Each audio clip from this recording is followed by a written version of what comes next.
Mas e aí, o que é micro front-end na tua opinião, Will? Isso é até importante falar na tua opinião, né? Porque é até um tópico em debate para sempre, né? O que é um micro front-end.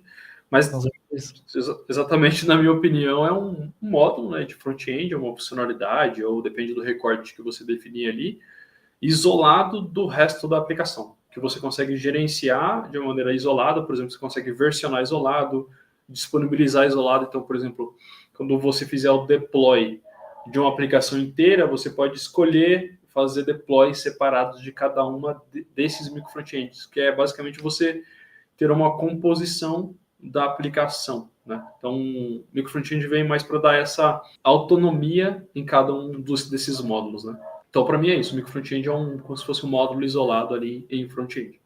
O nome micro é até meio, talvez, ruim, né? Porque aí fica até perto de microserviço, mas nem sempre micro é realmente micro, né? Às vezes ele é maior, né?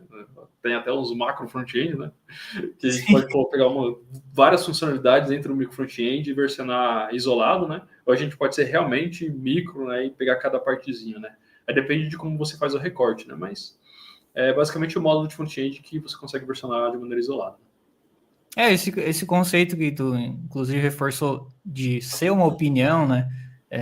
Eu vejo, pelo menos na prática mesmo, é que alguns módulos, né, que são carregados sob demanda, que a gente chama de micro front-end, no caso, eles são muitas vezes muito grandes, né? Tipo, módulos que são realmente uma aplicação à parte, que são vinculadas a uma aplicação casca, né? Que a gente chama de host ou shell.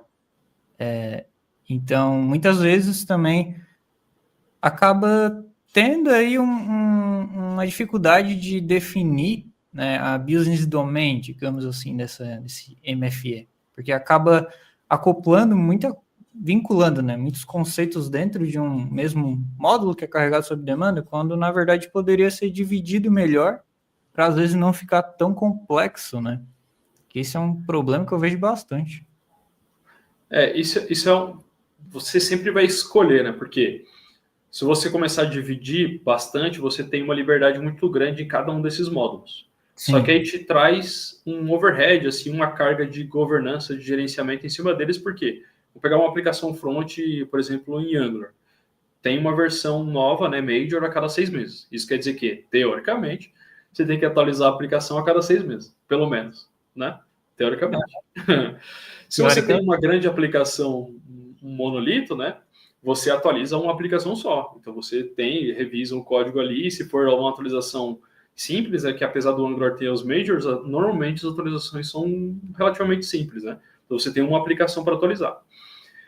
Quando você tem micro front-end, se você dividiu em 10, você tem 11 aplicações para atualizar, porque você tem a casca mais os 10 micro front-ends. Então você tem que sempre pensar, né, onde vale a pena, né? Se vale a pena você ter essa liberdade, entre aspas, no dia a dia, né, de você ficar versionando separado no dia a dia, mas quando for atualizar você tem vários repositórios para ver, ou não, faz sentido você deixar tudo muito acoplado ali, entre aspas, no versionamento, né? E quando for ter essa parte de manutenção, também é uma vez só, né? Depende muito do contexto, né? De qual que é o melhor. Né? Mas tu acha que o micro front-end, eu acho que de modo geral, ele adiciona uma complexidade bem alta, assim, quando a gente quer, de fato, migrar o código, né? Quer fazer um upgrade, digamos assim, de versão, né? Porque, por exemplo, trazendo para o Angular, né, que é o foco aqui da Code Dimension, os schematics do Angular, quando a gente roda ali um schematics, tanto o NG Update quanto o schematics para converter de NG modules para standalone API, coisas assim, que modernizam o código, eles, independente do tamanho da code base, ele vai rodar mais devagar, mais rápido, mas ele vai rodar. Daí quando a gente tem várias aplicações, uma shell, vários micro front-ends, eu acho que mais atrapalha do que ajuda, né? Essa separação, né? Dependendo do caso, eu acho que atrapalha. Então, normalmente assim, se você tem, pegando, sei lá, uma empresa, né? Se você tem uma equipe só que vai tomar conta da aplicação, eu não sei se faz sentido quebrar em várias. Por quê? Diferente de microserviço que vem para trazer mais escalabilidade, né, para a aplicação, trazer mais performance para ela, o micro front-end, dependendo de como for implementado, pode trazer o contrário. Pode fazer que a aplicação fique mais carregada de JavaScript, mais lenta. Então, normalmente o micro front-end é para organização de times. Então, sei lá, quando você tem 12 times trabalhando na mesma aplicação, para você evitar o conflito deles no dia a dia, né, de fazer um release train, um trenzinho de release, você quebra em vários e aí cada um tem a sua release separada. Agora, quando você tem uma equipe só ali, pequenininha, enxuta, que vai tomar conta de uma aplicação e você quebrar ela, quer dizer que você vai trazer mais overhead para essa equipe. Então, na atualização do Angular, sim, você vai ter que ficar atualizando várias aplicações, ou você vai ter que rodar o schematics várias vezes, né, o mesmo em vários projetos. E até se a gente for falar um pouco de IA, hoje tem várias ferramentas que você coloca ela no seu repositório, ela consegue ler ali o seu codebase, e quando você pedir uma alteração, ele tenta entender ali e faz a alteração com base naquilo. Se tiver quebrado, ele não vai conseguir fazer isso, está em outro repositório, aí como que você vai trazer, sabe? Então, é muito complicado. Se fosse dar, tipo, sei lá, uma recomendação assim, for equipes pequenas que precisam gestionar uma aplicação, eu não quebraria micro front-end. Tem que pensar, é mais pensando em como você está organizado do que no front-end em si. O micro front-end vem mais para resolver uma questão de organização de time, sabe? No meu ponto de vista, né? Não, eu acho que o teu ponto de vista é de 95% das pessoas que reclamam de micro front-end. Que é exatamente esse, que o micro front-end, diferente do microserviço, ele veio com a ideia de tu ter um gerenciamento desacoplado, né? No caso, tu tem um sistema grande, já vem pré-requisito, o sistema tem que ser grande. Acho que não faz sentido tu ter uma SPA, né? Que, sei lá, uns sistemas, pode ser, sei lá, 10, 15 rotas, coisas assim, já não é motivo suficiente para te ter um micro front-end. Muita gente já divide porque acha que vai ter um benefício muito grande e tudo mais. E eu acredito que é bem essa separação e principalmente a gente ter o poder de fazer o deploy independente. E faz muito mais sentido quando a gente tem equipes, né, isoladas trabalhando em cada módulo desse que é carregado por demanda. E, tipo assim, é o que eu mais vejo, na verdade. Inclusive no trabalho, assim, volta e meia eu vejo. Eu fico na dúvida, porque uma equipe apenas, uma equipe de 3, 4, 5 devs criaram, né? Claro, ao longo do tempo, criaram uma aplicação que usa Mod Federation, que carrega 6, 7 módulos sob demanda, sendo que apenas os 5 devs que estão ali trabalhando dia a dia, conversando, tendo contato um com o código do outro, mexendo um no código do outro. Entende? Tipo assim, por que vocês criaram isso e não SPA simples? Entende? É a pergunta que às vezes as pessoas não conseguem responder. Então é uma questão assim que confunde muita galera, sabe? Tipo assim, afinal, quando a gente usa micro front-end, sabe? É que também, se você voltar um tempo atrás, teve um hype muito grande, né? Talvez hoje esteja um pouco menor, né? Mas um tempo atrás teve um hype muito grande de micros. E aí o micro front-end veio junto, né? Então todo mundo queria uma arquitetura baseada em micro alguma coisa, né? Microserviço, micro front-end, né? E aí muitas pessoas falavam assim, não, o padrão de arquitetura é micro. Então, se eu não fizer uma arquitetura baseada em micro front-end, meu front está errado. Muitas pessoas pensavam assim, né? Porque virou um hype, né? Muito, muito forte, né? E aí fez várias pessoas tomarem uma decisão errada, né? De escolher o micro front-end, às vezes faria sentido, mas não naquele momento, porque o time era pequeno, né? Mas isso que eu penso. Eu também. Acho que uns anos atrás, eu trabalhei numa startup, que era uma empresa pequena, startup, enfim, né? Time pequeno e tudo mais, o sistema não era grande também, e inclusive estava começando esse hype do micro front-end. Eu até falei em outra live aqui sobre isso, que na época o Tech Lead comentou que seria legal a gente vir com uma abordagem de micro front-end, porque a gente tinha uma dashboard, digamos assim, que carregava outros módulos e seria legal a gente separar. A gente tinha até uma diferença de equipes, porque realmente tinha, assim, tinha a equipe ali de, sei lá, financeiro, a equipe do dashboard, do checkout, coisas assim. Era realmente dividido. Eu acho que nesse sentido faria até sentido. Mas eu vi que era muito mais um hype, assim.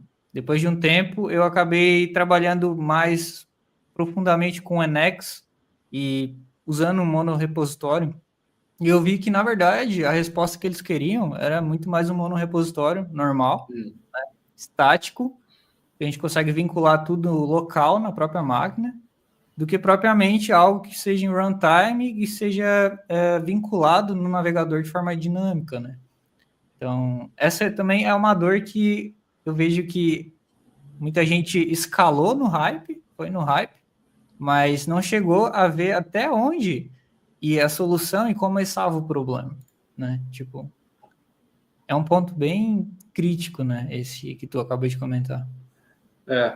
E um problema que teve nessas divisões é que aquela divisão em base em domínios faz muito sentido também para micro frontends, né? E eu já vi muitas divisões acontecendo com os domínios muito pequenos, ou o próprio domínio ser dividido. E aí acontecia de um micro front-end depender de outro. E aí, além de você ter toda a complexidade de gestionar várias micro front-ends, você tinha que gestionar, tinha a complexidade de lidar com essa comunicação entre micro front-ends, que é muito mais complexa do que você lidar com a comunicação entre componentes que estão no mesmo projeto. Porque quando você tem dois componentes ali no Angular, você importa ele e você vai passar parâmetro, o próprio compilador do TypeScript fala para você se você colocou um parâmetro que está errado. Você escreveu, você fez escreveu o nome de uma propriedade errada. No micro front-end, isso está definido de uma maneira remota. Se você conseguir trazer de alguma forma a tipagem para dentro do projeto que depende, talvez você consiga mitigar. Mas normalmente não é assim que acontece a maioria das vezes, né? Então é bem comum você fazer uma comunicação entre micro front-ends e não ter a tipagem correta e dar problema só em execução, porque aí os problemas são levados para execução, que são os piores problemas que existem quando você leva o problema para execução, porque o compilador consegue adiantar muita coisa, né? Sim, e com esse tipo de coisa a gente meio que ignora ele, né? Faz com que ele não olhe e vai dar problema de execução, que é o que a gente tinha lá no comecinho de front-end, né? Que a gente só pegava o problema em execução, né? Isso é um dos grandes problemas também. Sim, só JavaScript puro. Só JavaScript puro. Na época comunicação baseada em string. Sim, era um caos, né, cara? E faz muito sentido isso. Então, de certa forma, a gente está regredindo, né? Tentando ter um progresso e vai ter uma regressão, né? Em algumas coisas, porque a gente não tem essa análise estática sobre como as coisas estão se vinculando e como é que está rolando a conexão, a troca de informações, no caso. Nossa, isso é bem negativo se parar para pensar se não é feito da forma correta, né? Pode fazer muito mais mal do que bem, né? Aí já falando um pouco de tipo de micro front-end, né? Tem outro tipo de micro front-end que trazem um pouquinho mais de liberdade, trazendo também mais complexidade. Então, o Mod Federations, né? Mod ou Native Federation, traz esse deploy separado de cada uma das funcionalidades, mas como ele é construído na reutilização do que tem na casca, se você mexer na casca, né, na shell, por exemplo, mexer na versão do Angular, você ainda tem que fazer o update de todo mundo junto. E ainda o deploy é junto. Então, isso, dependendo do time, pode ser ruim. Eu tive experiência de que, por conta de ter usado uma estratégia de federation com o micro front-end, eu tive que parar uma área por alguns meses para todo mundo testar numa nova versão do Angular e só depois aí fazer um deploy. Aí a gente começou a abordar outros tipos de micro front-end que traziam um pouquinho mais de liberdade. E uma delas é usando Web Components. E aí em Angular é usando Angular Elements, né, que é a forma de você criar Web Components com Angular. Que aí faz com que você tenha que cada módulo de front-end tenha o seu próprio Angular. Ele é totalmente autocontido. Então você não precisa compartilhar o Angular que está na casca. Ele tem o próprio dele. Isso quer dizer que você consegue versionar cada um desses módulos de maneira independente. Então você traz ainda mais liberdade para cada um desses times. Porém, você aumenta um pouquinho a complexidade, um pouquinho, talvez até bastante. Porque com o Module Federation, você ainda consegue, se você estiver usando o monorepo, né, junto, você ainda consegue fazer referência meio que em tempo de escrita ali, né, de desenvolvimento, chamar um módulo externo, né, você consegue ver a tipagem. Com o Angular Element, já não, ele é totalmente externo. Então, a comunicação da casca com o micro front-end é através das propriedades do elemento HTML. Então, se você errar o nome da propriedade, você só vai perceber isso em execução ou nos seus testes integrados, né? Teste regressivo, esse tipo de coisa. Então, aumenta um pouquinho mais a sua complexidade. Se você, em suma, assim, se você é muito ruim de teste, eu não recomendaria ir para esse módulo completamente isolado de Web Components, Angular Elements, né? E até se você pensar um tipo de micro front-end que traz totalmente isolamento, assim, de certa forma, são os iframes, né? Que eu sei que é um contexto meio antigo e talvez não performático, né? Porque ele é isolado até demais, porque você carregar tudo de novo, HTML, CSS, tudo de novo, mas ele é o que traz completa independência para cada um desses iframes, né? Então dá para você ir desde o que você quer compartilhar tudo até o modo que você quer compartilhar nada. Aí depende muito do contexto que você tá, né? Times muito grandes, eu recomendo ir para cada vez mais perto do isolamento. Só que eu não iria para um iframe, né? Só em caso muito extremo. Aí eu acho que o Web Component ali já serve bastante, mas começa a ver. Mas aí tem que ter todo um teste muito bem feito, senão pode ser um tiro no pé. Aí, como o teste tem que ser muito bem feito, às vezes vale a pena dar um passo para trás e usar um modo mais integrado, né, com Federation, por exemplo. Mas trade-off. Totalmente isolamento, você tem que...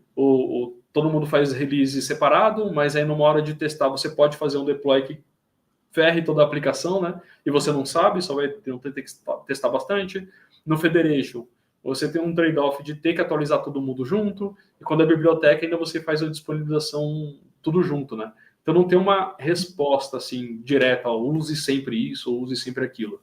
É mais depende do seu contexto e o que você quer sofrer, né? Escolha a dor. No fim é isso. Qual dor você quer chorar no dia a dia? No caso do Web Component, digamos assim, tu vê uma vantagem muito boa em relação a, por exemplo, sistemas que, como tu mencionou, precisam evoluir, digamos assim, tanto o MFA quanto a Shell de forma independente, né? Sistemas muito grandes que não dá para congelar tudo só para fazer uma migração, né? Para não ser tão doloroso. Tu vê como uma vantagem bem grande esse cenário de tu poder carregar o próprio Angular, o próprio React, o próprio Vue dentro do MFA e ir evoluindo, fazendo upgrade por demanda, conforme o calendário dos times permitam, digamos assim. Tu vê como uma vantagem? Eu acho legal. Para times que são realmente isolados, Sim. Eu acho uma abordagem interessante, que você tenha lá uma integração do lado do cliente, mas os times são realmente independentes. As funcionalidades não necessariamente se conversam, são, por exemplo, carregadas uma por vez, que não precisam ser integrados, sabe? Aí eu recomendo, eu acho interessante esse tipo de abordagem porque traz uma liberdade bem interessante para cada um dos times. É como se fossem aplicações separadas, né? É como se você tivesse clicado e aberto uma nova aba. É quase isso, né? Mas dentro da mesma aplicação ali. Eu acho uma abordagem bem interessante. Para times menores, eu acho que já traz uma complexidade muito alta, principalmente em testes e durante o desenvolvimento. E até porque o Web Component dentro do Angular, o Angular, né, é bem importante ressaltar que o Angular só fornece o wrapper, né, que é o Angular Element. Basicamente é só o wrapper ali que pega o componente e põe dentro de um Web Component, um Custom Element de verdade, ele basicamente só vincula e observa as propriedades e repassa para o componente Angular, né? Mas de resto ele não tá nem aí, não ajuda a gente em mais nada. Então, até a gente, por exemplo, tem que cortar, dependendo da usabilidade que a gente queira, né? Cortar a conexão com o histórico do navegador, coisas do gênero, que muitas vezes a gente tem que fazer na mão, né? A gente tem que criar uma solução. Até por isso eu acredito que tu falou sobre isso, porque se for um time pequeno, talvez não vá valer tanto o esforço, né? Para criar toda uma solução que trabalha em volta de Web Component, né? Sendo que talvez nem vai ser tão necessário assim. Talvez a grande benefício que é esse isolamento médio, aí, considerando que tem iframe, né? Não vai ser tão necessário no longo prazo, né? Então, isso é bem legal ressaltar. Esse é um ponto interessante, né? Que, por exemplo, coisas que são dadas já pelo framework quando a gente faz um SPA comum, né? Um SPA comum, né? Um SPA, né? já dado, por exemplo, gestão de roteamento, né, que a gente tem, quando bater numa rota, já carrega tal componente. Isso a gente tem no SPA comum. Quando a gente vai para o micro front-end, isso a gente tem que repensar, porque aí tem o roteamento da casca e o dos micro front-ends. E aí como que a gente vai gestionar isso? Eu vi alguns projetos que eu trabalhei que foi, beleza, vamos tirar o roteamento, é sempre a URL fixa ali e a gente não tem o roteamento do browser, né, que gestiona a API de histórico do navegador nunca é mexida, né, incrementada. Sim. E aí não tem o problema. Você tira o problema não tirando o gerador do problema, né? Só que você perde a funcionalidade de você, por exemplo, colocar no favorito uma funcionalidade e voltar direto para ela. Você sempre volta para home e sempre tem que navegar até lá. Aí quando você começa a implementar, tem como implementar, né? Só que você que tem que implementar isso. Eu não vi, pelo menos na época quando a gente trabalhava, não vi nada que resolvia isso por padrão, né? Nenhum framework fazia isso. Sempre tinha que ir atrás. Bem nessa. Tipo, claro, dá para, por exemplo, colocar no navegador uma query ali, tipo route, alguma coisa assim, sei lá. E aí o micro front-end mapeia e usa aquilo ali como um roteador, digamos assim, para te conseguir colocar no favoritos, né? Aí quando tu inicia ele recupera aquela query e já sabe aonde ele parou, digamos assim. É uma forma, mas tem que fazer na unha, tem que fazer na mão. Tem. É tipo uma gestão de estado, né? Sim, é um negócio bem contraditório, digamos assim. Ao mesmo tempo que a gente quer evoluir, a gente está regredindo. Está perdendo coisas que o Angular já faz para a gente. Teve um... pode falar. Teve um caso que a gente... teve um caso que a gente tirou o histórico do navegador ali para não ter esse problema, mas teve outro que a gente passou a padronizar. Então, toda a rota era /x, caía no micro front-end X. E aí, /x, /y, né? Era uma rota Y dentro do micro front-end X. Aí, se fizesse /z, né? Era para o micro front-end Z, e aí tinha as suas rotas internas. Mas tinha que ter essa padronização. E se alguém, sem querer, configurasse a rota errada, quebrava a aplicação, né? Para todo mundo. Então, complexidades que a gente não tem no SPA comum. Né? Mas eu acredito que no Mod Federation também fica meio estranho, né? Porque eu já vi muita aplicação que tem ali o barramento normal, né? Por exemplo, a gente está trabalhando com Angular, tem aquele Load Remote Module, um negócio assim, uma função que carrega tal e faz a conexão ali, né? Em runtime do MFE com a Shell para funcionar liso, digamos assim, para o Angular só rodar o negócio. E a gente tem que configurar um roteamento lá no MFE, como um for child, por exemplo, né? Por exemplo, que ele meio que dá uma continuidade ao roteamento, né? Então ele meio que faz uma junção. É como se realmente fosse, como não é? Realmente como se fosse o lazy loading normal, né? Sim. Mas fica um carregamento meio estranho, assim, às vezes que eu testei. Fica um negócio assim que é dinâmico, mas a gente não tem um controle muito legal porque o micro front-end, pelo menos, ele não tem noção de onde ele vai ser carregado. Então a gente perde um pouco do mapeamento de como esse roteamento vai acontecer. E pelo menos pode ter soluções aí, mas eu não vi nada padronizado, especialmente, porque, por exemplo, se tu quer reutilizar o micro front-end, né, supondo que tem um módulo ali que pode ser usado em várias shells, né, que resolva um problema que não tem conexão direta com a shell. A gente não pode vincular um barramento, né, da shell dentro do micro front-end. Tu tem que só fornecer o barramento que tu tem controle, que é o que a micro front-end está fazendo ali. No caso, barra micro front-end, blá, blá, blá, blá. Basicamente, o que ele sabe, o que está no for child dele. Mas, tipo, soluções que ficam sempre aquele ponto de interrogação. Qual é a forma certa de resolver isso, né? Eu nunca parei para resolver, pelo menos. Eu olhei assim, fiquei pensando, estranho isso, talvez eu não precise desse problema. Tu já parou para ver como resolver isso? Por exemplo, esse de rota, né, que a gente está comentando, né? Teve esses dois casos que a gente resolveu dessas duas maneiras, que foi uma, a gente tirou, então, um módulo que era utilizado em mais de uma aplicação.